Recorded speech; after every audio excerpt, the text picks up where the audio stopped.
Good evening, everyone, and welcome to Talk with the Titans, live from London, UK, all the way to the US of A and worldwide.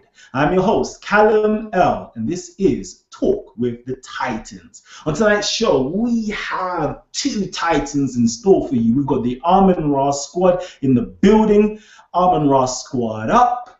And they're going to be going through some information for us today. They're going to be rebutting Nasty Yashavel's claims. We're going to be going into the drag queen, giving you a thorough analysis of the drag queen and his quotes within there. We're also going to be talking about the Magi, the handbook to the conscious community. But before that time, if you're not subscribed right now, please hit the subscribe button and subscribe with us to be in tune with future shows. On the future shows next week on the 28th of January, we have Shaka Atmos in the studios passing through the Codex King himself. So if you want to be in the studios or if you want to be able to see Shaka Atmos live and be part of our panelists, please also join the Facebook group and we'll try to get you in as well. Also, we have in February month, we have Dr. Ma'at going in. We've also got live coverage of the February the 8th debate, Kemet on trial, Hebrew Israelites versus Kemet. So subscribe if you want to be up to date with all the information. We've also got ISUPK coming into the studios. Actually, we've got a host of people coming into the studios during February month. We've got scholars from Africa, from the continent of Africa, coming in as well to give us some presentations. We've also got some professors and doctorates. My own professors and my own doctorates of my university shall be passing through. They want to support. So without further ado, I've just gone on for a little while. So without further ado, I'm actually going to invite and welcome our Titan today. We have the Magi, arrows up, brother Jonathan Owens in the studio. Peace. Hold up. How you doing, Kalam? Everybody on the panel, how is it? All right, we're all great. I'm loving this. I know we've got Ankh as well. That'll be passing through as well. He's ready. He's roaring to go. How did you like the trailer anyway? How did you like the trailer? It was wonderful. It was wonderful. Real appropriate, you know what I'm saying? Being a defense force, the Magi, on all aspects, on all fronts. We coming forward as just like the traditional Magi. So I appreciate it. Wow, it was much needed after, I see, after last week, Nazi was going wild with certain claims, trying to tear down our brother Reggie, trying to get the, Sarah Sue and Seti upset as well. So it was only fitting that the Redskin Egyptians had to call in the Magi to really fight off the insidious attacks of the Hebrews, the Asiatics. Yeah, well, that was your January 14th show, correct? That's correct. And I keep saying someone could get a buck of simply noting what's going on at these moments in times of history, because on that same night, January 14th, is when I was forced, since he was trying to dismantle it preemptively in anticipation of the video I put out, he was attempting to dismantle it by standing behind Paul Roberts' work. And all is fair, you're allowed, so you know what I'm saying. When it comes down to Paul Roberts' personal life, that really would not mean much if he was bringing forth sound scholarship. I would not be able to even throw an ad hominem out there, but it all lines up. When you see one rock, turn over the next one, and you're going to find out, oh, not only is he illiterate at Medu Neter, okay, he also promulgates the lifestyle that he's forecast upon the ancient literature. And so, I don't know. Ooh. So there's a bit of, shaky scholarship going on, and we love seeing those videos that he was unearthing. Actually, furthermore, I think we should actually play that video. For everybody out there who hasn't had a chance to see that particular video. But before I actually do that, I know we've got a lot of people tuning in right now. I'm just watching the count go up and up and up and up. For everybody who's tuning in and you're fresh to Talk with the Titans, let's give you a little background information. Talk with the Titans was birthed out of the idea that the intellectual giants of the community, the titans of the community, should have a well-organized platform to present, discuss, and debate critical information affecting our community, proposed by you, our audience, our community members. So, and that being said, our shows are usually sectioned off into 3 parts. We have the first section of the show. We have our Titans giving us a presentation of anything of their choice, whatever they want to present on. The platform is open for them to present on. And then after that, we have a discussion. So we open up to our panelist members, we open up to the audience in YouTube land, on Facebook, on Twitter, wherever you may be, in Google Plus as well. Wherever you may be, you can just type in your questions. You could send in your questions, leave your comments down below, and we will try to air them out live right now for you. That's at the section of the show. After that, we have a third section of the show, which we usually air offline. It's usually offline. We don't have it out in the public, where the members who are right here in the panel are able to actually ask the Titan any questions they like, have a back and forth, have miniature round style debates with them. So that's how our show operates. So if you don't know, please tune in and subscribe and be up to date with all of the relevant information that we're putting out. But before that time, let's actually introduce the panel members. We have a few panel members in the studio today. There's a few surprise guests that will be coming in the studio like we did last week, which they didn't stay around for too long. On air, but off air they came back in again. But yeah, so stay subscribed. We're gonna actually invite our panelist members in right about now. So we have from the UK our brother Isa Al-Arsh, representing Quranic Islam of the Quran. So welcome, brother Isa. Assalamu alaikum. Walaikum salam, family. How you doing? Alhamdulillah, I'm doing well, brother. Just looking forward to what the brother, the Magi brother, has to say today. I want to hear. Exactly. That's right. That's right. Oh my gosh. Okay, and we also have from the Hebrew, representing the Hebrew perspective in the studio, we have our brother Alvin from Chicago. So how you doing, Alvin? Yo, what's going on? Ready to hear some of this information Jonathan got. You know what I'm saying? Strong. So, if you're out there in YouTube land and you actually want to be a panelist, please just join the Facebook group. Keep up to date. As long as you're very vocal within the Facebook group, we'll make sure that we, you have, we actually send out the links in the Facebook group. So if you want to be the first one in to have a chance to be inside the panel and talking with our Titan, just join the Facebook group. That is Talk with the Titans. That's Talk with the Titans, and you can be up here talking with our Titans. All right. So panelists, I know everybody in here has been regulars on the show already, so I don't really need to tell you what the rules. But the rules of the show is of 3. We got 3 rules of the show. The first rule is keep your mics muted at all times. At all times, keep your mics muted unless the space has been given or allotted to you. Secondly, to also keep your mics muted a second time when somebody else is speaking. When somebody else is speaking, respect their cipher and do not talk over them.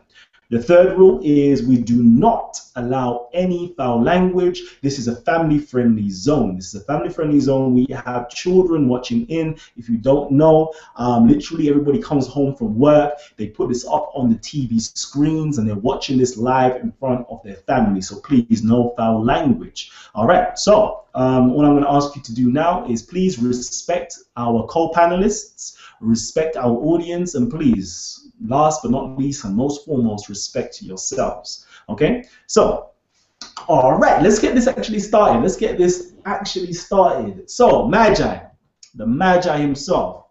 All right, we're gonna go into one of your videos.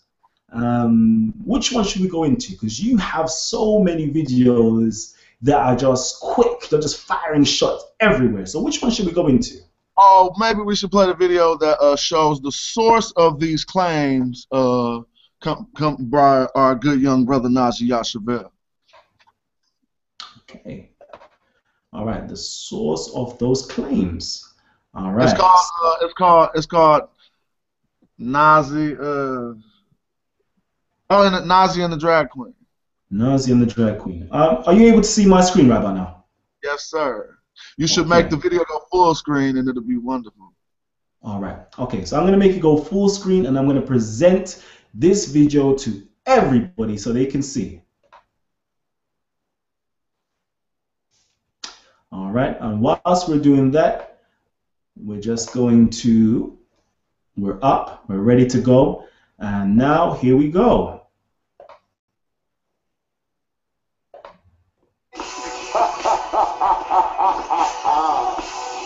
Time to rock squad. Najee Yashaville and the Drag Queen. Oh, it's about to go down. What up? So I was watching that Fetty and Najee debate, and I heard Najee Yashaville lying on Kemet. Reference to homosexual acts and desires, however, are very few, usually none so aggressive. In the quote from text 635, utilize the grave status associated with sodomy to assert the secret power over God until has no power over anything against its backside. Likewise, in the spell 700, in the passage over the death, the deceased again uses sodomy as symbolism of power. Its balance between the body and the sun. And just trying to clean it up, man. Then you know, I don't know what's the Turn that crap off. That pseudo shit had me high. I thought to myself, this Najee Yashaville must have bad sources, or he is a complete liar. So you know me, I started to research his claims on Kemet. And oh my God, I was astounded. You see, what I found out was Najee Yashaville was actually citing homosexual material. Yeah, Najee Yashaville used the drag queen's work to teach the conscious community about Egyptian sexuality. Nazi scholarship, he cited Paul Roberts' homosexuality in Egypt. Well, here goes Paul Roberts right here. That's who Najee Yashaville cited. Paul Roberts. Oh, you can prove it. Just read his Facebook. Go to academia.u and check up on who Najee was using. Yeah, Najee Yashaville quoted Paul Roberts, an award-winning drag queen. You see, it went from Paul Roberts to Najee Yashaville to the conscious community. That's how that happened. And he can't read meta. Paul Roberts cannot read meta. He on his page asking what A'amu means. It means Asiatics, Najee. But there you go. So that's your source. An illiterate drag queen. And we supposed to trust you to put us on trial about how we teach? This boy's square. You don't know he's coming against the Magi.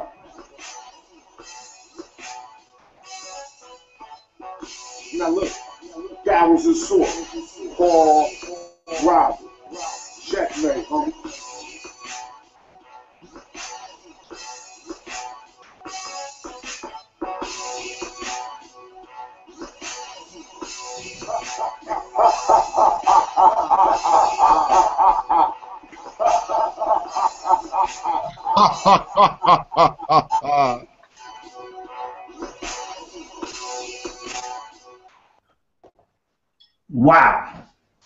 Wow.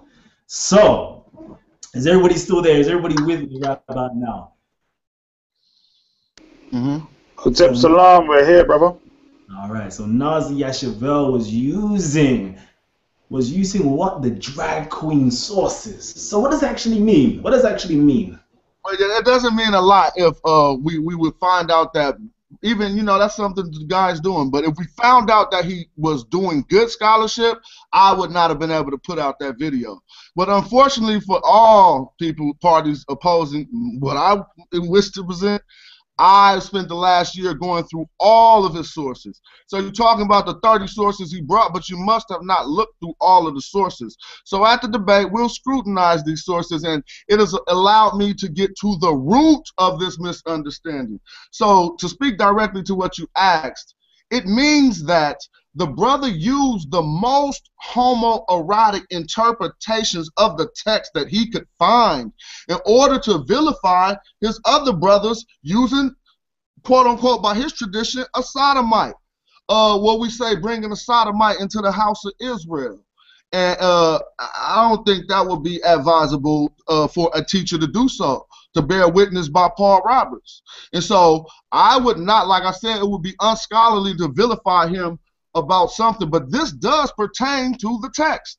On the other hand, we have R.B. Parkinson, who is a scholar of the same persuasion as Roberts. But unbiasedly, he judges that all of these texts are not sexually deviant. They're totally procreative, and you know what I mean? And so basically, we have to be able to really identify biased scholarship, and we need to check our sources. This is a good example of what could happen to you if you're trying to debate and had not checked your sources. You know what I'm saying?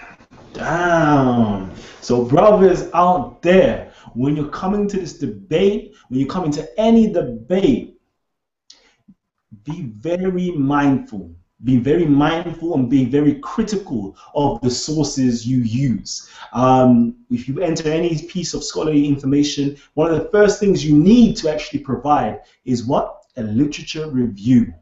When people don't know this, so this is a key term that I adjure you to please, everybody out there who wants to be part of debates and join future debates and give forward a dissertation or a thesis, please learn something about literature reviews and how, you know, how to check whether a scholar is being biased or not, or interjecting something in a text which is not actually there. So that's a crucial point to actually bring up. You know, and a lot of brothers on the panel was actually having a discussion a little bit earlier on about circumcision,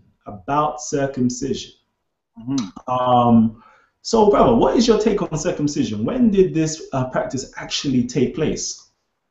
Oh, well, like one of the brothers said earlier when the panel began, it took place possibly starting prehistoric times, because on one of the first pieces of actual written history, and I could drop bombs like this all day, but a lot of people have not noticed that the victims on the Norman pallet were circumcised.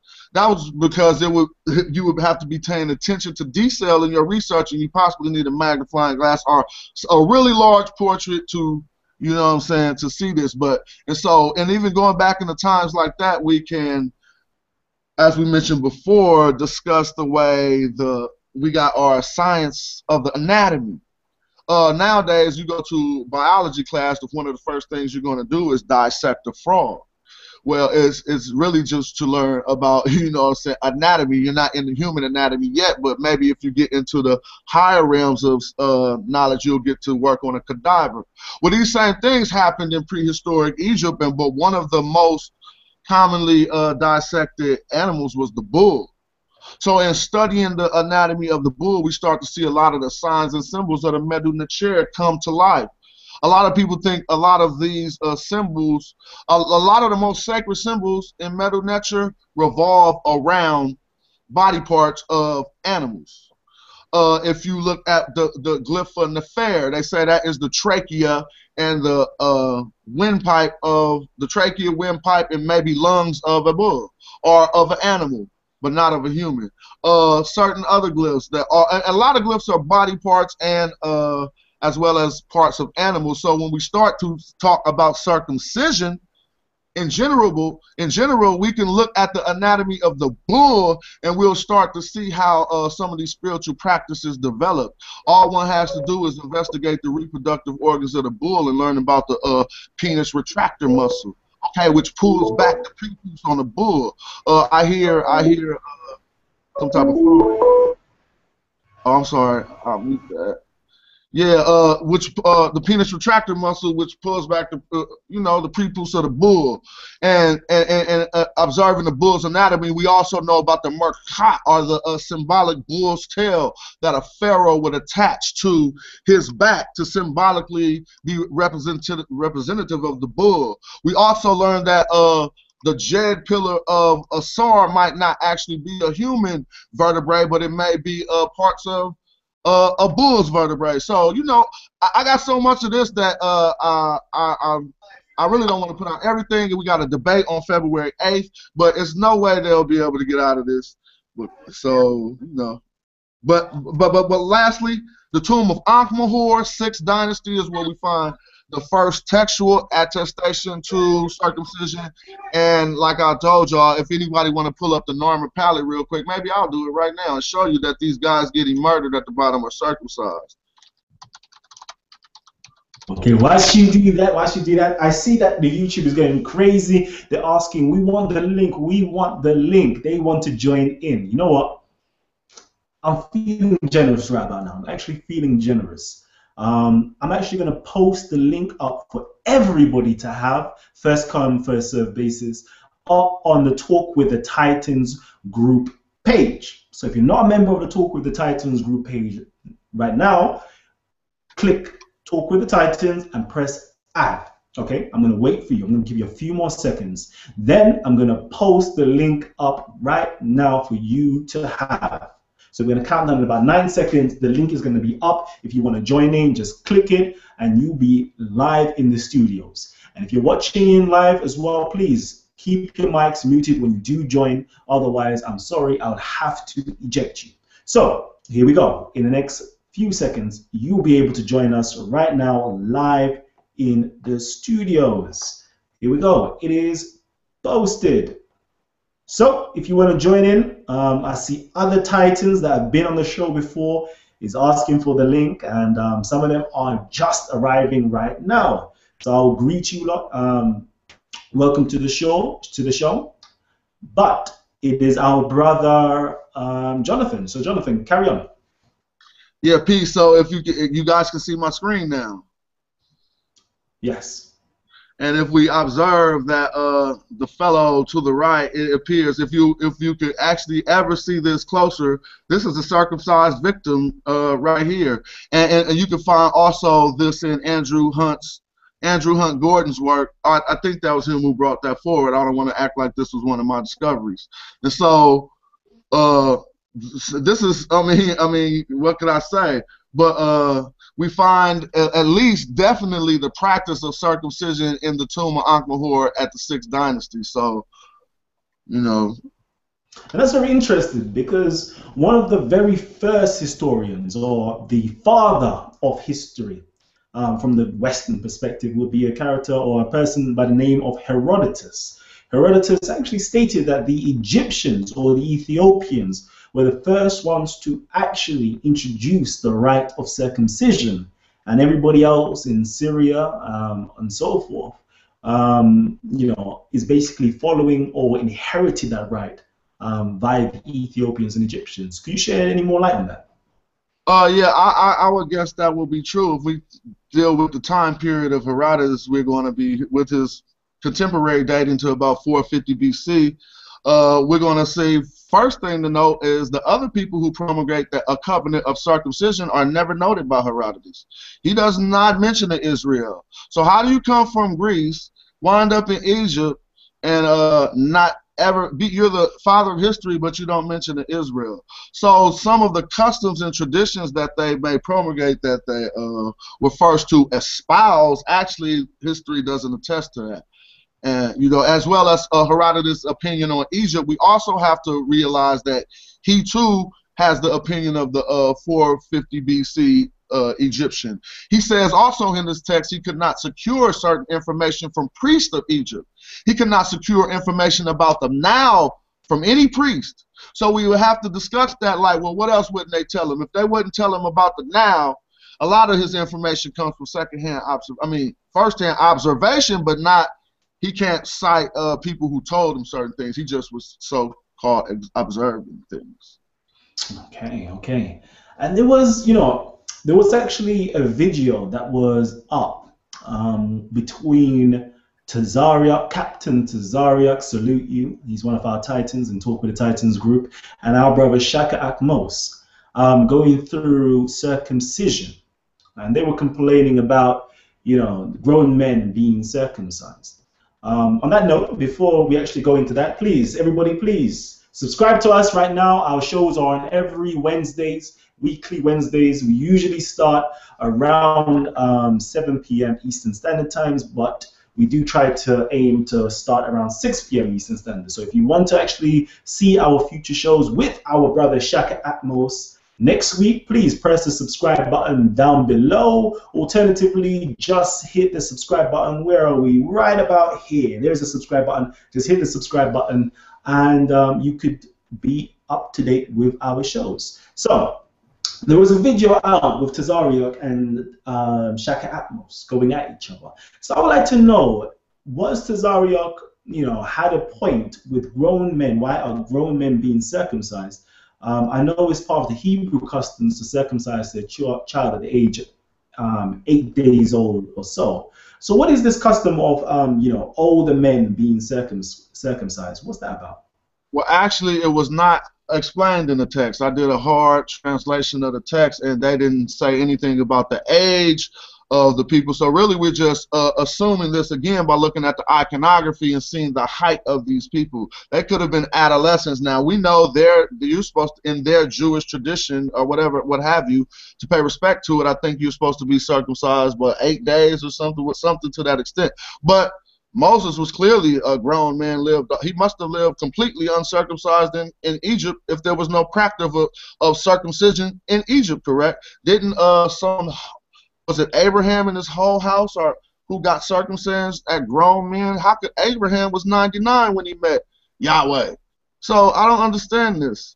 99 years old, it says it right in the Bible when El Shaddai came to okay, great. Sorry about that. When El Shaddai came to Abraham, so you know what I mean? That contradicts the start of circumcision.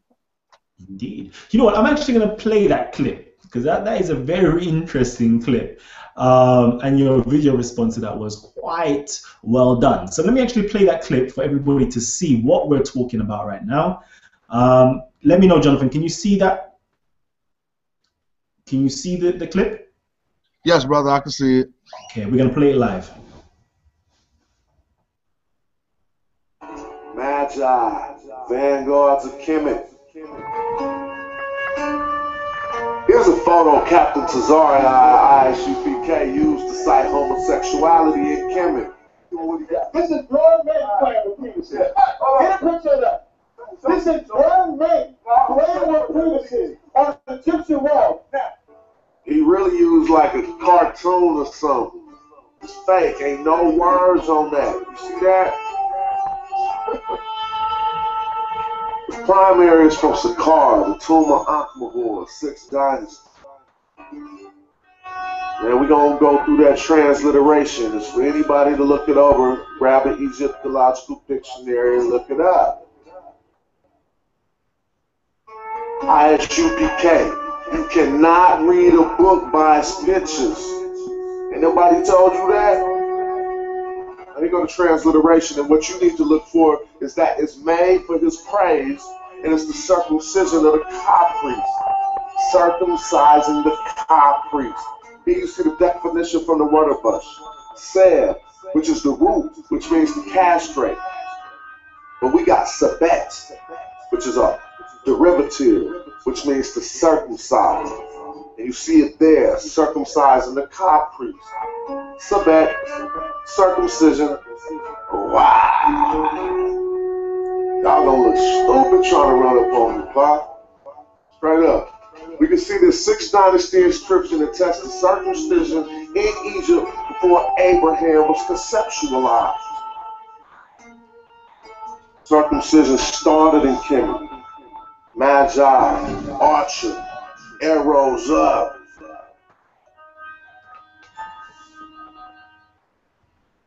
There we go.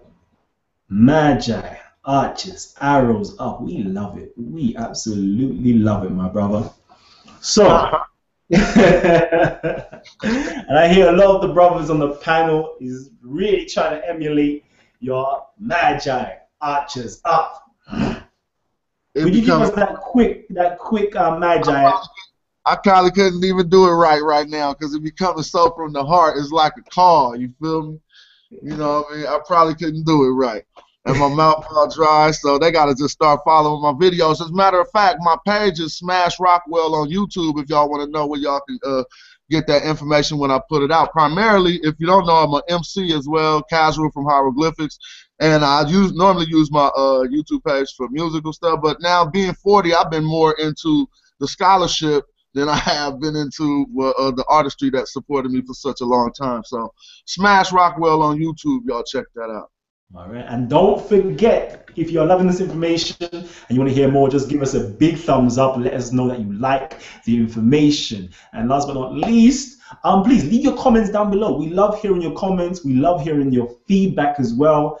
Your feedback helps us to improve the show. So don't just, give us your big thumbs up for whatever you like. If you like the show, give us a big thumbs up. Whatever you don't like, just leave it down below. Leave your feedback down below so you can help us to improve the show. Also, leave your comments down below, on whatever Jonathan is saying right now. When you disagree or you agree, leave your comments down below. We love reading that. We love reading that. I know the Titans, they go through your comments down below, and they also leave feedback. If you're not part of the Facebook community, they will leave feedback down below in your comments as well. So, yes, back to it, Jonathan. So, let us know about that video. Could you explain exactly what happened? I believe the brother Tazariak was, Captain Tazariak, was saying that it was grown men playing with each other. But you're showing... and we all connected digitally in this so-called conscious community. When someone gets to putting out propaganda like that, he might have just been screaming it on his street corner and didn't think it would have the span it had, but actually it reached me in Oakland, California, and I took offense to it. That's just like that. I mean, because he was being kind of disingenuous. First of all, he used a cartoon, just like I pointed out in the video, a cartoon that did not address the text next to it.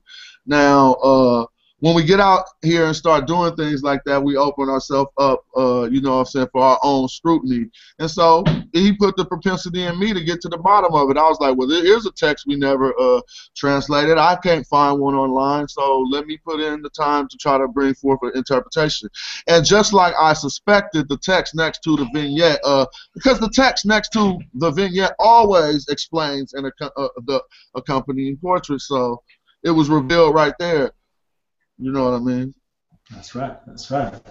So when you read the text itself, because I know you can read the Medunita, it's a skill that a lot of people don't actually have. And a lot of the brothers who are actually Hebrews don't actually have the luxury of being able to read the ancient Hebrew or the Hebrew itself.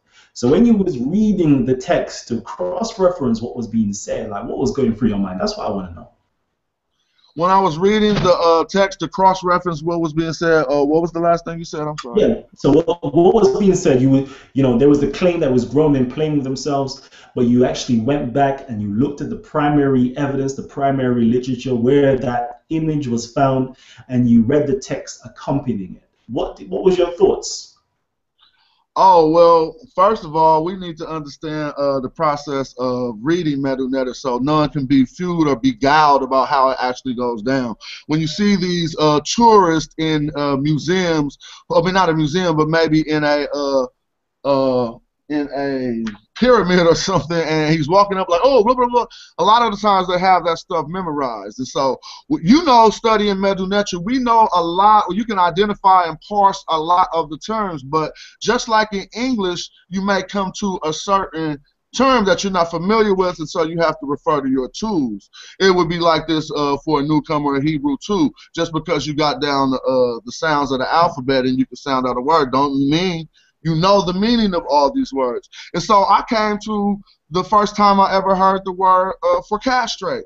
A lot of my peers, no one had brought that forward, and it's actually Did I say castrate? Yeah. Well, I was going to say not castrate, but circumcision. But it's all rooted in the term for that would be used for castrate or whatever, which was seb. But then some know to feminize or to maybe to soften or to show another form of this action. We added the feminine T at the end, which gave us sebet.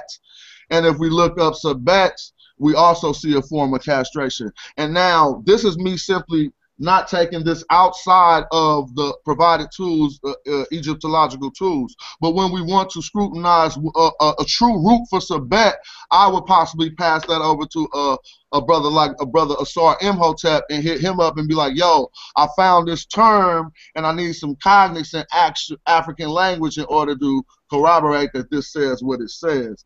You see what I'm saying? But really, generally me, if I find a match, I don't really feel like I need to fix anything that's not broken. It clearly read properly and it told us what was going on. You know what I'm saying? Indeed. All right.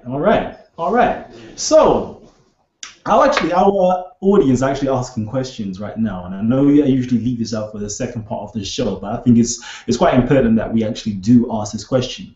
So they actually wanted to know. Well, what I'm inferring from the question is, they wanted to know whether Abraham was circumcised before he left Kemet or after he left Kemet, according to the literature. Abraham, before. He was circumcised before he left Kemet. Well, let's say that. His covenant was before, correct? His covenant was about the time of Genesis 14:18. I'm just going off the top of the head. Y'all got computers. Say, yeah, he right. He pulled that out this head, or no, he's wrong. But it's around 14:18 when Melchizedek approaches him, and I don't think he hadn't had a covenant with God yet. And I don't think, was he exiting Kemet or was he entering? I might not be the scholar here on the panel who could qualify that, but I definitely can get you in the area of the Bible when he made this covenant about, I think 14:18 or something like that. And I got tools right in front of me. I'm sorry. I believe he was exiting Kemet. So that was the point. He was exiting. Okay, great. Well, thanks for offering that, because that's also a tool for me, you know what I'm saying? And I appreciate that. Yo, I'm not one who front like super scholar. Just because I had a prowess to work myself through ancient Egyptian texts don't mean I read every one. You know what I'm saying? Like, that's silly to think. Have you read every English book? Do you know every English term? And so that ain't even my high suit. My pursuit of knowledge just wound me up where I'm at. But I ain't gonna never be one to be like, I can't even learn from someone, all of you, you know. And based on that question, I think our YouTube audience is trying to infer: did Abraham in fact actually learn that practice, that particular rite of circumcision from ancient Egypt, from Kemet itself, after leaving with? I'm sorry, I thought you were after leaving Egypt. Being allotted so many presents and so many gifts in the essence or the sphere of maidservants and manservants. Obviously, these individuals that he left Kemet with as a gift must have been quite talented servants that he was given. So, did he learn that practice from his servants given to him by the Pharaoh? I believe that's the inference that they were trying to get at. No, he didn't, because he didn't exist. Wow. You see, what we're doing is we're switching from primary documentation over to biblical mythology and trying to merge the two. And that's been the problem since Josephus, Eusebius of Caesarea, Julius Sextus Africanus. All of them was faced with the same Hebrew apologetic problem: to match up our creation story with the antiquity of Kemet. And so that's what everybody trying to do. But just to get back to the Bible verses I cited for clarity, 14:18 was when Melchizedek approached, what's the name? But it's 17 when he came to him and made the covenant. So the point I was trying to make was the covenant was actually made on his journey, but I did not, someone indicated that was out of Egypt. I thought it was the other way around, though. Okay. Let me see. Hold on 1 second, because I know our panelists are just asking questions constantly, and it's hard to actually keep up. Somebody here has put forward: Herodotus considered all people of the area Phoenicians or the generally accepted Syria-Palestine, seeing how the Israelites used a Phoenician text. That is understandable. So I That doesn't. believe you're. Go ahead. That does not include Israelites just because they consider them Phoenicians. What we're looking for him is consider someone an Israelite, and you know, yeah, because they were Phoenicians. But that he didn't consider them that. That's who was actually there when he got there. He didn't see nobody else called anything else. That's right. That's right. Okay. Actually, and it was actually Palestine. No, sorry, bro. Go ahead. Go ahead. Go ahead. Go ahead. It was actually Palestinians, if I'm correct. He made a distinction between, he said the land was Palestine, actually. And so we got some Palestine going all the way back to Palesh or whatever coming from Medu Neter, but the name Israel, he couldn't find no kingdom. Okay. And I'm gonna, since this show is dedicated to the Amun-Ra squad members, yeah, this show is dedicated to the Amun-Ra squad members. I'm actually going to invite some of my Amun-Ra squad members to actually give their input, if they're available to give their input. We have in the studios our brother Asar Imhotep. Our brother Asar Imhotep. He's also the founder of the Madu Endele Institute and the author of Aluja, amongst various other books. So, brother Asar Imhotep, are you free to speak with us? Brother Imhotep may not be free to speak with us. So, are you free to speak with us, Brother Imhotep? I guess not. So, let's keep it moving. Okay. I had no, I'm sorry. Yeah, the mic was muted, so I had to wait for it to unmute. But can you hear me well? Yes, we can hear you well. All right. Peace and blessings. Thank you for I guess opening my mic and in the conversation that you're having now. Just kind of came in a little later, so I wasn't there from the beginning to catch the whole conversation. But I'm listening. If you have any questions, I'm here. Okay. Excuse the dog in the background, Bart. So, are you actually looking forward to this debate? That's what I want to know, actually. Are you looking forward to this debate? Have you been passing on any information to your team members to use in this debate?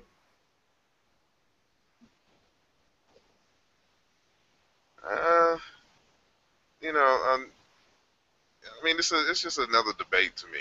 It's nothing really that grand, and this is just my honest opinion, only because the issues that are being debated was only recently provided in terms of a list of what the actual so-called charges were, and so it kind of makes it hard to prepare for a debate when nobody knows exactly what is being debated. But now that that is on the table, I'm interested to see to what extent that the other side, or the Hebrew side, I should say, is going to organize their complaints, I should say, for lack of a better term, in the context of a court case. So I'm more interested in that, and to see what it is that they would come up with. As you already know, I was a former Hebrew Israelite. So, unless the teachings have changed since the mid-90s, the fundamental essence or crux of how they're going to come is, going to be kind of expected. And so, I'll see if they've stepped up their scholastic game since the 90s. And, hopefully they have. So, I'm curious to see how this, turns out. So that's my lot. Okay. You know what? I'm gonna send this out there to my Kemetic brothers. Listen, Kemetic brothers, do not sleep on the Hebrews. I don't know. Let me get comfortable. Do you remember what happened last time round when certain brothers were sleeping on the Hebrews. Nazi Yashavel dealt the biggest death blow to the Kemetic community. Please do not sleep on our brothers. Again, Tazaria, Captain Tazaria, it is arguably said that he also delivered an upset to the Kemetic community against our brother, young phenom Polite.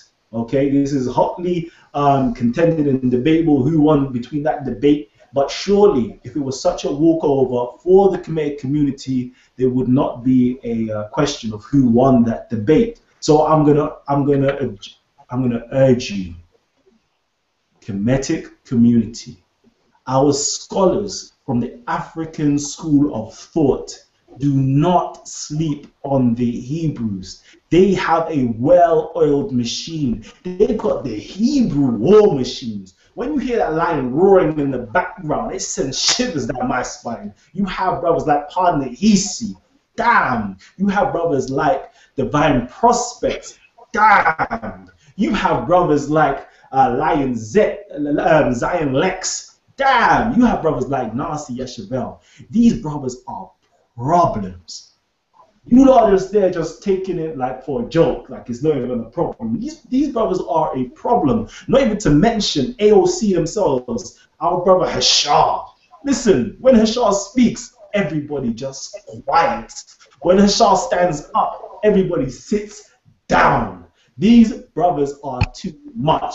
I'm going to urge you, please, my brothers, just hold it down, humble yourselves, and prepare your minds for the greatest battle you're ever going to have in your life. Guaranteed. All right. Well, With that being said, can I say something? Go ahead. Can I say something in response? Go ahead, Mr. You know, I appreciate the nature as a person who is a businessman and business owner. I know the importance of marketing and appealing to the emotions, to bring people to your product or service, and so I don't have any qualms, with that aspect. But then I'm also, again, a social scientist. And so when we're dealing with scholarship, it's a totally different thing. And so I got to remind people that when we're talking about individuals who are in the camps that are involved specifically in this particular debate, that they have no scholars in their camp. And what do I mean by they have no scholars? They have no one in their camp that has published works that the world would cite to strengthen their own research arguments. There's no one there that has published, any works along these lines. And so we got to understand there's a difference between the scholastic community and just some personal vendettas and beefs that they may have. It appears from the outside looking in. I can't verify this, but this is what it looks like. That the Hebrew Israelite community from New York specifically has a personal vendetta against Shaka Atmos and Polite. And they're trying to mask it and say the Kemetic community. However, when you're talking about the Kemetic community, who are they talking about? This particular community actually has scholars, people who have written text, who have challenged European institutions, on interpretations of history, who are building on a body of knowledge that exists all across the world, from the United States, from South America, the Caribbean, Africa, and in Europe. And so it's quite interesting that, if they really had an issue with, the issues of scholarship, none of the actual scholars who are producing this particular this body of work, individuals who have mastered 4 or 5 languages, who read Hebrew, Arabic, and the Meta Nature, as well as Sumerian and things of that nature, who have written on these texts, who have gotten degrees in philosophy, in Egyptology, in things of that nature. They don't come to them. They have, again, it's a personal beef with Polite and what's his name, Shaka Atmos. And so, you know, we have to be careful about the marketing and then the reality, you know, saying of this. And so there's no challenge against the Kemetic community. It's just a challenge against, you know, a personal challenge against Polite and Shaka, because they have been going back and forth. And so I'm real skeptical along those lines. And so I hope I haven't taken up too much time. All right, thank you for your insight. So that is Brother Simon Hotep's insight on that matter. Is not really a trouble for the Kemetic community. It's really a grievance between the Hebrews and one of our most prominent, or both of our most prominent teachers inside of a particular community, House of Consciousness community. So, and that being said, I'm going to ask everybody who's listening in right now to share this message throughout. If you're on Facebook right now, share this to Facebook. If you're on Google Plus, share this to Google Plus. All the sharing links are just down below. Press the share button if you believe that somebody else would benefit and appreciate this information that we're going through, that we've been going through, and that we're about to go through. I can see our brother Jonathan. Brother Jonathan, I know you're there. You're ready for something that you're going to present to us as well. So please press the share button down below. Also, if you want to see more of our shows, press the subscribe button down below, or press the subscribe button right here. That's it right there where my face is. Just press the subscribe button.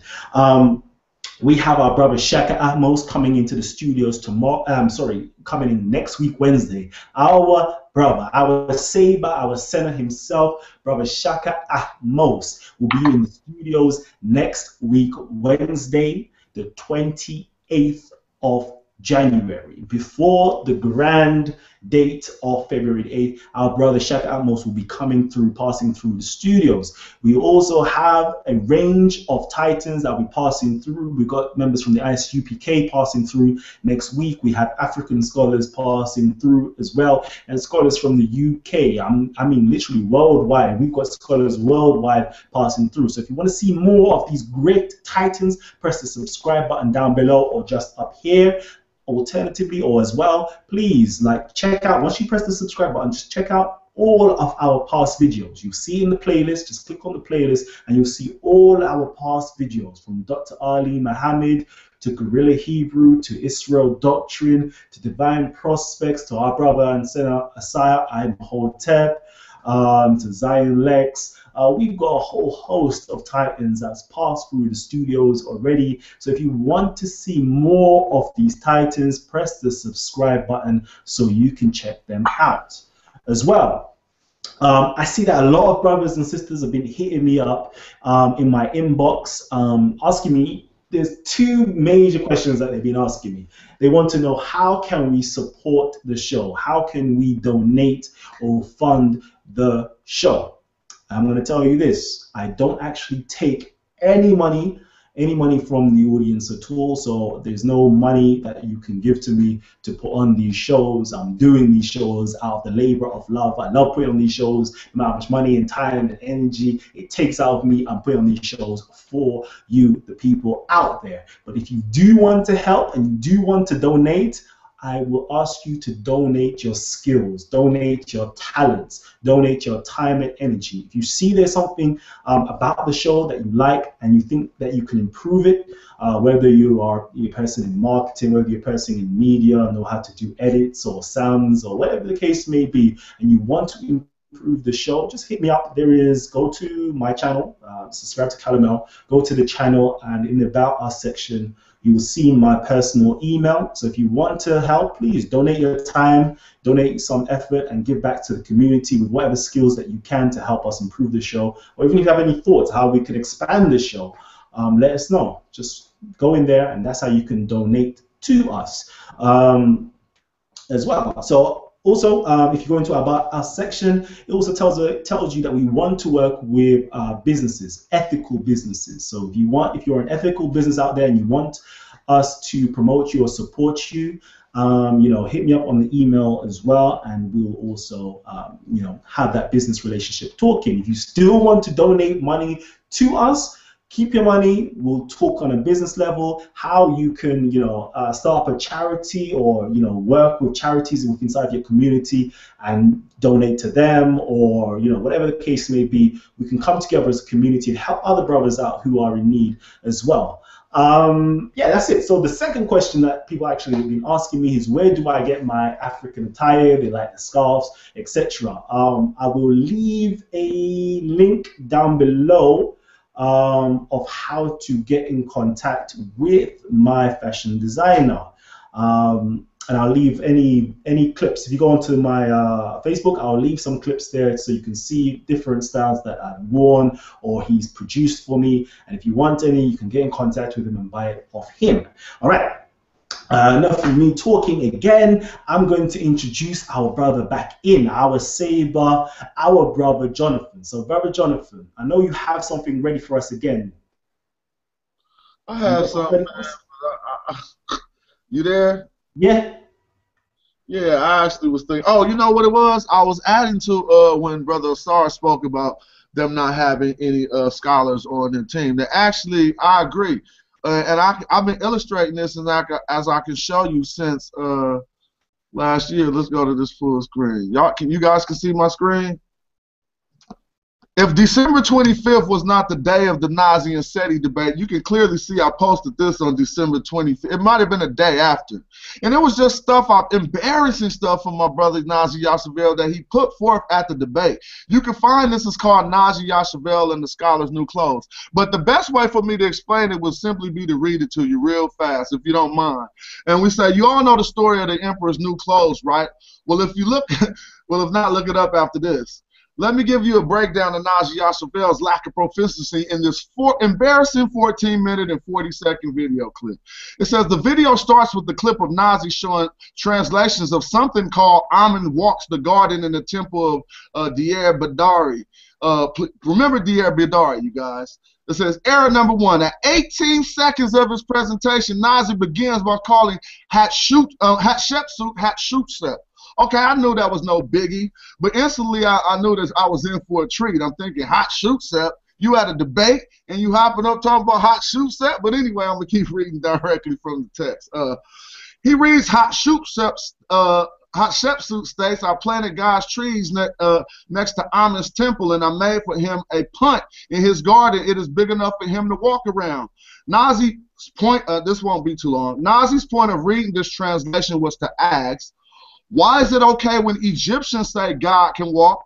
It's an anthropomorphism when and it's an anthropomorphism, but when I say it, it's an abomination, like God's a man. Nazi got a huge applause for making that silly point. Now, right there, that'll let you know the nature of the style of this debate.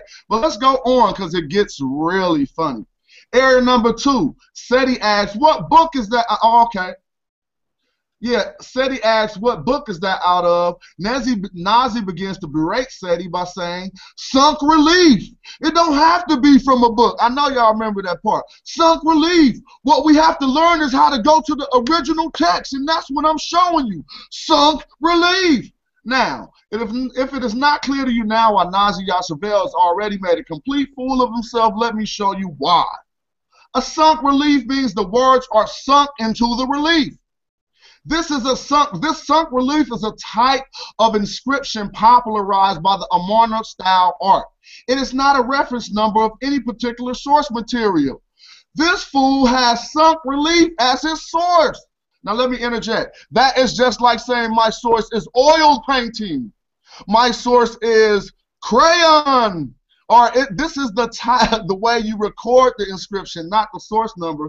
And I won't continue with the rest, but I just want to let you know you are not making mistakes like that if you are really a thorough scholar. You cited the inscription style as your source. Okay, so So really and truly, Nazi is out of his league, because you're dealing with a bunch of scholars right here. I know Amen Ra's squad prides themselves on scholarship. You're dealing with real scholars, scholars that have written peer-reviewed works, published books, etc. You know what? Magi. Magi, that I've got to be calling you Magi from now on. Magi, you've also written a book, if I'm not mistaken. Yeah, and a lot of it's a lot of my public articles, but you know the articles are just like blogs, and so I don't put all the information in there in order to make my book worth something. But I also got my latest research over the past year. I didn't put out too many articles, and I'm placing them in my book. It is Magi, a handbook for the conscious community, and it's actually coming out February 8th, over 270 pages of my analysis. Just to interrupt you, I think I've got a clip from your channel, you know, introducing your book. So let me just play that clip real quickly.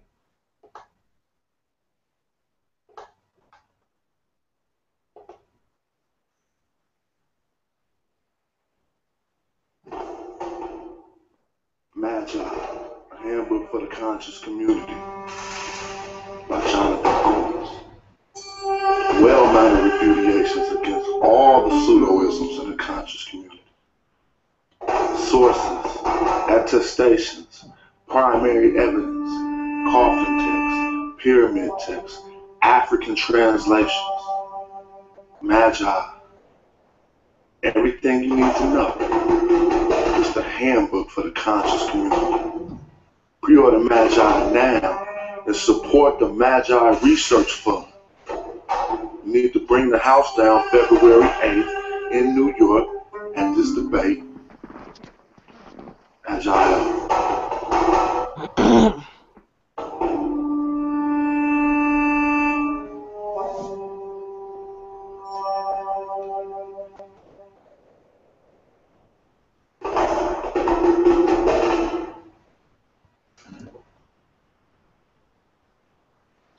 Thanks for sharing that.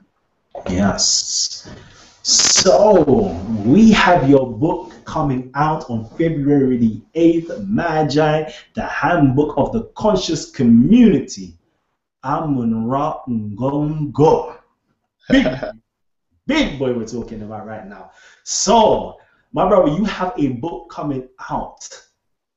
Not only a book, but a handbook for the conscious community. Let us know a bit about that.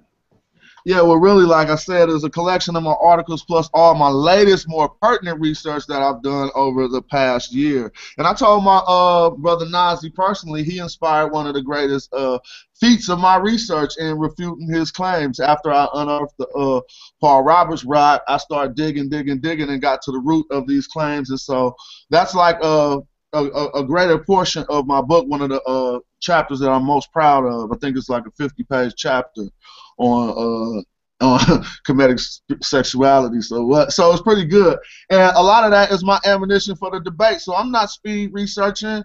I'm not over here doing that. Actually, I had a little dialogue with one of the debaters earlier today, good brother Zion Lex, and he seems well at heart, but he's facing adversity right now, and so he should stop trying to deal with me. If you want to deal with me, first simply go look over my work. He tried to clog me up saying, ask me, did I read Hebrew? Now, let's just be humble, my brother. You are the Hebrew, right? So I would say that you possibly can read Hebrew better than me. Well, in the same regard, I need the same respect when it comes to Medunetter. And if you don't give me the such, you're going to continue to play yourself, because just like he tried to cite some mistranslated his source on Abraham being brought out in the Bronze Age was mistranslated Medunetter that rendered the field of Abraham. But any of us who do this research, we already been disqualified that 1800s book by simply looking at the Medunetter and being like, that don't say no field of Abraham. But today, this morning, he brought that forth. Now, he questioned and scrutinized my prowess on being able to read Hebrew. I never put forward that anywhere that I'm a Hebrew super scholar. You can clearly see my work, and I show the tools I use. Anyone can go open up Bible Hub. Matter of fact, I got tools I can just show you, okay? Things like this. This is for learning Hebrew. This is a book right here called Shador Shem Shalom, okay? A prayer book. Now, why would I have this just sitting around, bro? This is, how about this? Haggadah. You know what this is, my good brother? But this is the book, brother, Zion Lex, that I told you I was in my garage just talking on the phone, and I couldn't go grab my study Torah, which is called Etz Hayim. When I asked you, I finally grabbed the book and asked you what does Etz Hayim mean, you did not know. You would never grab no Medunetter book and ask me what the key word term that they used on the front mean. And I don't know, so he tried to flip it around. But this is some of the stuff I want to show the community, that I didn't just go run out in 5 minutes after talking to him 30 minutes before this and buy these materials. It is the passion or our propensity to get to the bottom of some of this stuff that we might just be looking through. I'm sure they're studying Medunetter right now. So I could say that if they got appropriate tools, they could possibly parse 1 or 2 terms. But there's a difference between Medunetter and Hebrew. They have programs out where you can learn Hebrew almost in 10 to 30 days. I use Pimsleur Hebrew 101. Let me show these guys. These dudes are playing themselves. Like, come on, dog. Do you understand? This stuff costs money. Go see how much this costs, brother, my brother. And this come with 32 reading lessons, as well as 31 lessons on CD. Where did I get all this stuff from? I am not coming out to defend myself against some erroneous claims of charlatanism. Like, please go qualify your argument by looking over my work, because you're going to look, it'll be a silly day on February 8th. Woo! Hey, I'm losing my voice. Hey, listen, Jonathan's bringing the fire right now. Hey, Hebrew, stand up, man. Where you at, man? Hebrew Israelites out there, I know you're following me. Leave me your thoughts right now. I personally missed the sit down with Zion Lex on Sarnet's couch, and he told me that he'll be going in Sarnet's couch today, but I missed the live streaming, so I don't know. I don't know exactly what happened, but it sounds like that Jonathan was tearing him a new one on Sarnet's couch. Well, actually, he did a good chance in trying not to answer any of my questions. So I'm going to take the opportunity that you're giving me the floor and just bust him out as being a super pseudo scholar. Now, let me show you something. He tried to bust me out and actually expose the extent of his research. Let me show you guys by sharing my screen.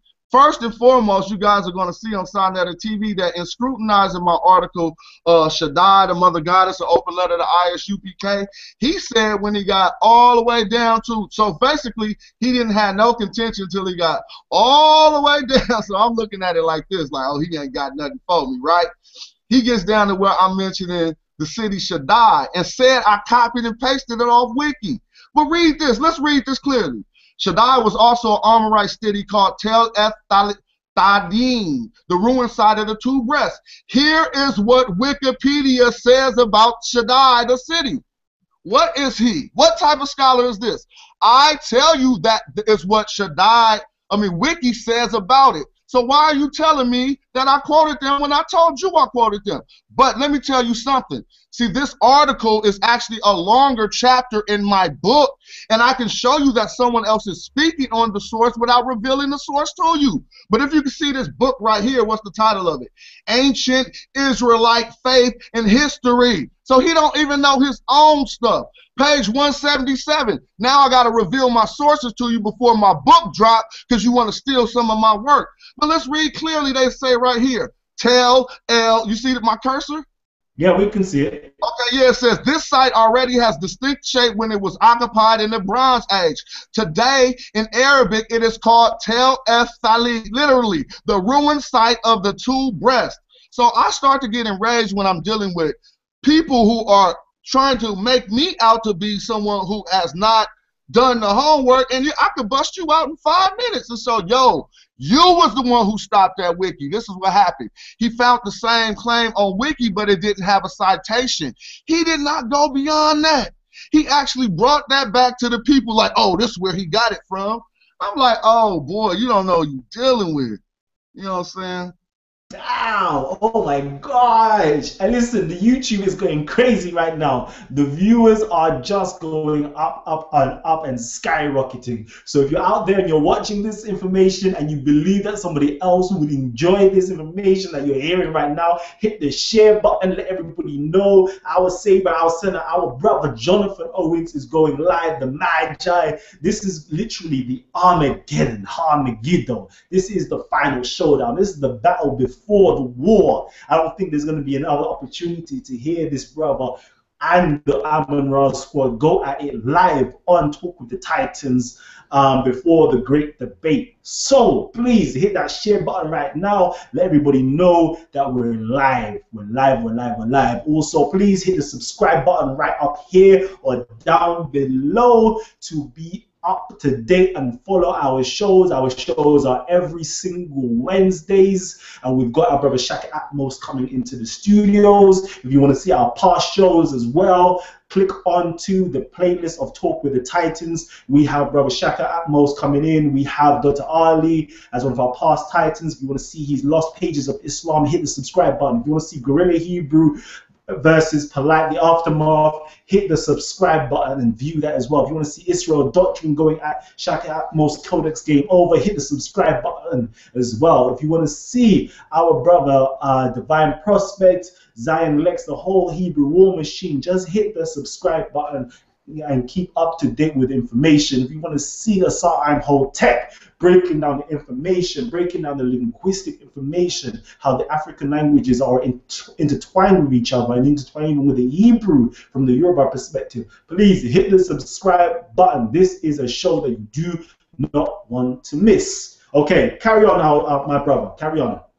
Yeah, so, you know, honestly, it's not I'm coming to meet a lot of these good brothers who inspired me to do this research. You know, hopefully after the debate we can chill and pick a bar and go chop it up and do whatever. But while I'm on stage, it is what it is. You know, Magi coming to defend the information about Kemet, you know what I'm saying? And you know the Magi traditionally coming from Ta-Nehesi or the areas of Nubia, just like back in the day employed sometimes as what would be mercenaries until they became a permanent force in Egypt. And then we'll find them at about, even when Egypt came out to set Kemet, came out to save Jerusalem at about 701 or what? Maybe 697 BC, we still see Magi with the ostrich feather on captured by Sennacherib or Esarhaddon. I think it's Sennacherib. And it says clearly that we see Cushite warriors fighting for Jerusalem at that age. So honestly, the Magi been a defense team for Kemet, and if the Pharaoh said, yo, let's roll out and go do this, that's what it was. That's real talks right there. That's that. I believe that was during the sixth. Was that during the 6th century? With Jerusalem or the Judahites? Yeah, it would have been around that time. Maybe 6th century. I think that happens. You're right. I think the closest time, the period that pops in my memory is 697 BC. So somebody Google that, and it lines up with Hezekiah, and it should be around about that time, 697 BC. Taharka, check it out. That's it right there. So, you know, I want to play the actual trailer for today's show, because that actually kind of alludes to what we're talking about in terms of, you know, the whole Magi coming to rescue the Hebrews, coming to rescue the Egyptians. So I'm going to play today's trailer. Today's trailer was brought to you by our marketing and branding manager, Wilson. So let me just play that quick trailer for everybody. And this is a scene out of Armageddon or Armageddon. Armageddon was an area in ancient times where a magnificent battle took place twice, actually, in the 15th century, where the Magi came and helped out, and even in the 6th century, where the Magi helped and came out and helped as well. So I'm just going to play this quick video clip, and we're going live.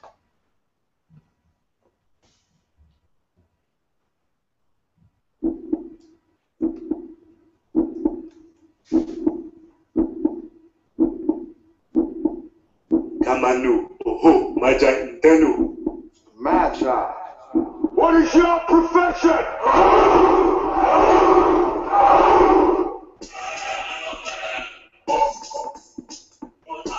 Magi, archer, arrows up.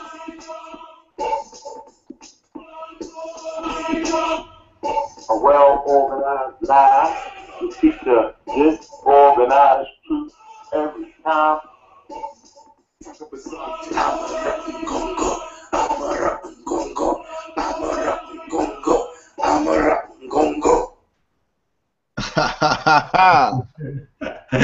Ooh-wee. Okay, there you go, the Magi. Hey, listen, Magi, that looks like you in your younger days, you know, with your hair.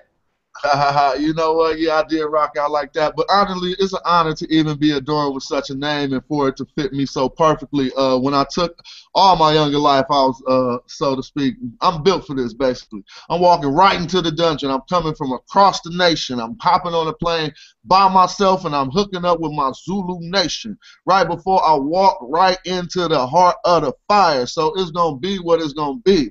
They better expect it. I'm coming, and I'm not, I'm going to do like, not Taharka? No, not Taharka. I'm going to do like, what's his name? My man Tariq Abin Zayed, who said, you know what, we burning the boats. As soon as they got over the Iberian Peninsula, he said, turn around, burn the boats. If we don't take this over, we die right here today. So they burnt the boats, and they went and took over Spain. I'm burning. I might have to tear up my plane ticket and be like, check this out. I ain't going back till this is over. You know, so on the stage, rip my ticket up like it's going down tonight. But yeah, I'm hyped. I'm excited. Hey, yo, hey, I might just fly over there, rip up my ticket, and say I ain't returning back. I'm staying until we settle this. No, we're going on a tour right now. We're going on a tour. We're gonna rip up our plane tickets. We're going on a tour. We're gonna present this information all across Harlem, all across New York, Staten Island, everywhere. Damn, Magi, arches, arrows, up. Wow. Okay, everybody, just watch the trailer right now. Also, the music, if you like the music as well, that was by one of my closest friends. That was by Ataka Pasante. Ataka Pasante, members of SP Entertainment as well, was also produced that song. Okay, so if you like that song, please, just search YouTube Ataka Pasante as well. Wow, so the Magi, Amun Rotten, Gongo. Damn. All right. So I'm going to open it up now. We've reached the latter part of the show. We reached the second part of the show. So I'm going to open up to the audience members. We're supposed to have another Titan with us right now. I know our brother Unc said he's going to be a bit late. And I know he must be trying to get in right now, but we are completely filled up. The panel is completely filled up. So if you're trying to get in, Unc, right now, I have to apologize. I had to open up for our audience because this show wouldn't be anything if our audience did not participate. So fully, I'm sorry. The Titans, yeah, you will come first, but the audience, they come super first. All right. So audience members, if you've got any questions, please let them fire them off in the chat room or, in the YouTube chat room as well. And we'll be here to answer any questions. But right now, I'm going to open it up to our panel members. We've literally got about 15 minutes left of the show. So make your questions real quick and brief, and we'll get them answered. So I'm going to open up your mics. Just leave a message. Let me know that you want to speak. Okay. Where are we? Brother Alvin, you are about to be broadcast to everybody. Unmute your mic and ask your question, if you have any. Yeah, to a certain extent, I agree with a lot of this stuff. I think sometimes when we go personal attacks, trying to discredit somebody as a scholar or something, it kind of can offset some of the information. But I want to make more of a point as far as when we talk about Herodotus. Herodotus lived in a time where the Israelites, if we want to call it a dark ages of the Israelites, I guess that would be it. They done got vanquished by the Assyrians. It's like they're kind of nobody. And this is a common misconception. Israel is huge to us now. But even when you read in the Bible, they're not like this huge, gigantic nation that everybody would be talking about, compared to Greek, Babylon or Egypt. It was just it was obscure. It's just that the religion has got so big now that sometimes we look at that ancient kingdom as bigger than what they really were back then. So now we look like, man, this person wasn't talking about them, this person wasn't talking about them, because back then on the world stage, they weren't that big. You're right, and that's been my argument for a while. I've never been one to take away the history of the so-called Israelite, but when we start to specify things and we start to get specific, I'll be like, oh, no, it didn't actually go like that. It was just some people who bragged on themselves once they went into exile and was trying to promulgate themselves to the people who had them captured like they were some real big bosses.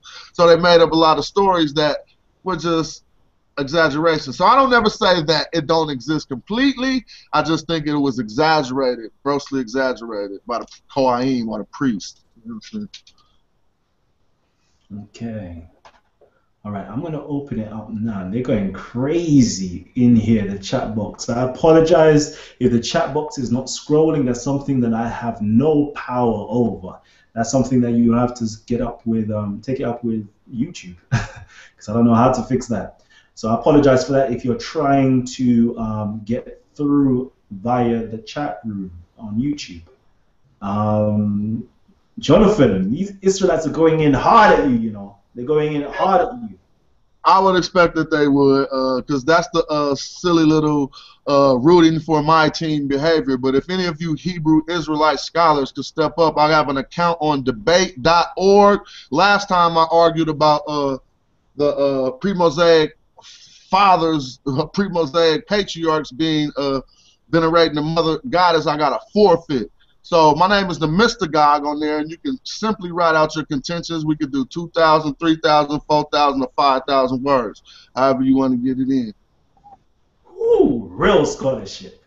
Real scholarship.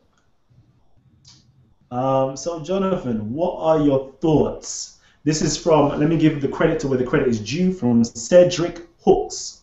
It says, what are your thoughts on astrotheology and syncretisms between the religions? What are your thoughts on astrotheology and syncretisms between the religions? Astrotheology, let's break that down. Astro means the stars, correct? Theo is God. Ology is logic. Astrotheology, I mean, honestly, I know what it is for real, but I don't even entertain that. I don't get into star God logic, so to speak. And what was the second part of the question? Syncretisms between the religions. Well, synchronism between the Abrahamic faiths will sometimes be there if we address the text properly. I know some of the latter ones seem to take one brother or one sibling of this tradition away from the fold, but just same way that Judaism and Christianity are somewhat married, we also have the third member of the Abrahamic tradition somewhat married to it as well. And so I was not, and for the first part of the question, my brother, I did not mean to, that was just my answer. I don't deal with astrotheology. I don't deal with it. So if you have something that you can enlighten me, I'm open to hear about it. Okay. And there's another question that's here. They saying here, who are the biblical Israelites of today? Who are the biblical Israelites of today? Well, that would be a good question if only possible. Sorry, one second. Let me give the credit to who that is coming from. So salute to you, our brother Jashub Issachar. Jashub Issachar, he asks, who are the biblical Israelites of today? I could not say who the biblical Israelites are today, and those who are trying to say they can say who they are forced with a lot of, I mean, you know, it's a hard task. I mean, just to be wise, if the biblical Israelites in the time of the biblical allegories were a mixed multitude, then I would assume that they are still made up of a mixed multitude. Okay. Okay. I'm going to keep on going at it by YouTube because we need our YouTube to, you know, our audience on the YouTube to get their voices out. Okay. Okay. So there is quite a lot of going back and forth. I don't think there's any questions per se that I can ask you from them. It's a lot of back and forth on there. So I'm going to open it up now to our panelists to ask any questions you like to our brother Jonathan. So panelists, your mic is open. Just let me know who wants to speak first. Can I make one comment, please, before they go in? I just wanted to, Brother Alvin, you Hebrew Israelite? Yeah. Yeah, well, I just want to applaud you for that honest perspective you put forward about the information, because I never really heard nobody keep that. Like, it seemed like you're coming from a biblical scholar tradition. I mean, that was an honest assessment, and I just wanted to ask. I didn't know where your allegiances lie. Like, is he telling the truth? Nah, well, my thing is, as far as on the Kemetic side, if they go with the consensus argument amongst scholars, I don't really, if that's what they're going with, I don't really make too much of hard arguments against that. I just be like, it is what it is, because, like you said, all that stuff goes through peer-reviewed literature. But when I start hearing these theories that go beyond peer-reviewed literature, and it's like, it just seems like it's Bible debunking, then I'm like, okay, well, where did you get that from? You know what I'm saying? And those are the arguments that, that I kind of go at. Like, if somebody says, well, like what we was talking about the other day about whether it was King Omri or King Solomon that really had the wealth and prosperity of the kingdom. You know what I'm saying? That's something I'll talk about. You know what I'm saying? And if somebody was to tell me that, hey, the Bible lied and King Omri was the one that really built up the kingdom like that, then I disagree with them, of course, because I'm a believer in the Bible. But at the same time, it wouldn't be something that I would really harp too much on, considering it got peer-reviewed literature with that. You know what I'm saying? I see. Yeah. So I think a lot of emotions, and there's emotions on both sides. I mean, not even on the Kemetic side. Shaka Polite, you can see, the emotions start getting into it, and it's on the Hebrew side too. And I think that's what really gets in the way of everything.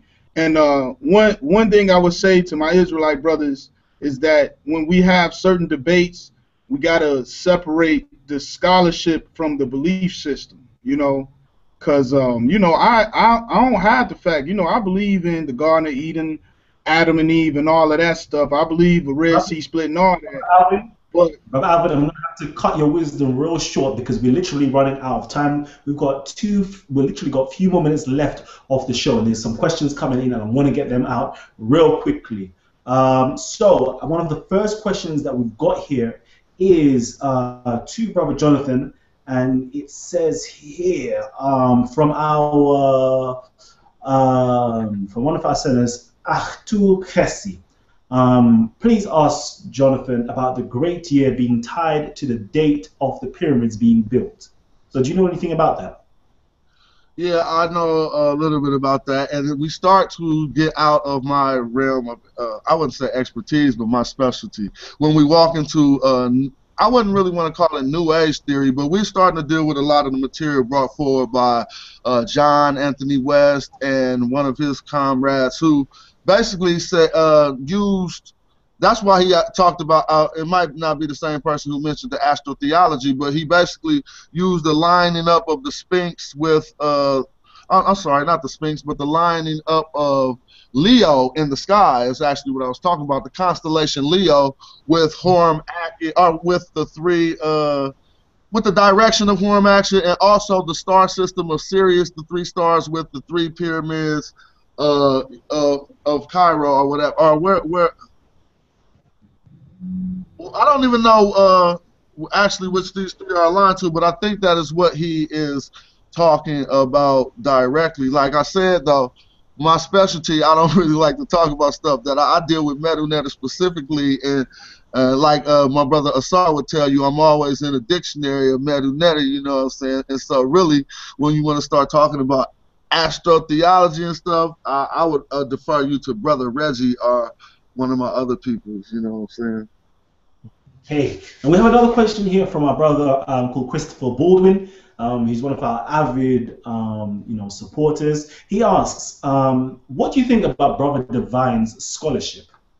Brother Divine is cool. I'm going to answer that too, because I just want to clear up something that I was just saying. I don't want nobody to think that when we walking into these New Age theories, we still doing quote unquote chemetology. When we start talking, well, they did understand the precession of the equinoxes, the great year, and all of this stuff, but we normally try to draw at the Amara Squad. We try to draw our information from primary text, and so if I can't draw nothing from that, I'm not going to be able to speak on it because somebody could call me pseudo one day and be like, "Look, he said." And so I just wanted to clear that up while I didn't want to deal with the astrotheology stuff. That ain't my specialty. Now back to Brother Divine. He appears to.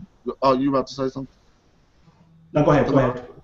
He appears to be a genuine brother, and he's ready for knowledge. He reminds me of myself. He comes into our groups and tries to participate with, to see what we got going on. I told my Najee Yasabel himself I want to see their presentation on the 25th, because if they're going to try to attempt to do anything with the metal netter, they completely throw their case out of the door. They throw it right out the door. You see what I'm saying? Because you're trying to convict us of not being able to read it, and then you're going to go learn how to read it, because I got, you know what I'm saying, and then give us a trial by whoever your speed teachers are. So I think I like their intentions, but I know some people get greasy. But with Divine, I think he'll turn out to be a good scholar. Great. So, have you got any last comments to leave us with before we close the show? No, not too many. I just want to say thanks for the support to all my supporters. We got the Magi GoFundMe, Magi Research Fund at GoFundMe, and people been making it work, and I appreciate it. It's really like, you know what I'm saying, it's like a spirit saying smash these dudes. It's really monetary support too, so it helps a lot. So that's something I can't never miss. All the people who kicked in, salute to you, straight up. Okay, so thank you, audience out there who's been supporting us. And again, if you want to support us and fund us, this show personally, I don't take any money from anybody. But if you are a business out there and you want to be supported or promoted on this platform, contact me via my email address. Also, if you want to support and fund this show, please donate some of your time, your effort, your energy, your talents. Just let me know whatever your talent is. Let me know what it is and how we can do something with that talent to better the show or do greater things in the future. Okay? And last but not least, February the 8th, Kemet on Trial. Kemet on Trial, Hebrew Israelites versus the Kemetic community. All right, so if you haven't got your tickets right now, you know what? Tickets are being sold out quick. You need to get this before anything happens. Buy your tickets from early. You can go and buy them on 2012 stores and purchase your online ticket. I believe it's something like $20 online, or if you want to go live and sit there, I think it's between $25 upwards. So please support our brothers and let's make something great happen for February 8th. Also, if you want to actually be on the show, or you believe that you know somebody who has something great to contribute to the show in terms of scholarship, get in contact with me and we can hook that up. But we've actually reached the end of the show. We've reached the end of the show. We're going to have some debates. I'm going to have some more questions firing. If you're watching live right now, you can stay live watching and just type in the questions, and I'll let the audience, or should I say, I'll let our Titans answer them for you. But if you want to get in the studios right now, go onto the Facebook page and type in Talk with the Titans, and you have us there. You have the link to join us, okay? So you have the link on Talk with the Titans Facebook page. Thank you. So this has been Callum L, and this has been Talk with the Titans, and I'm signing out. Have a blessed day and night. Peace.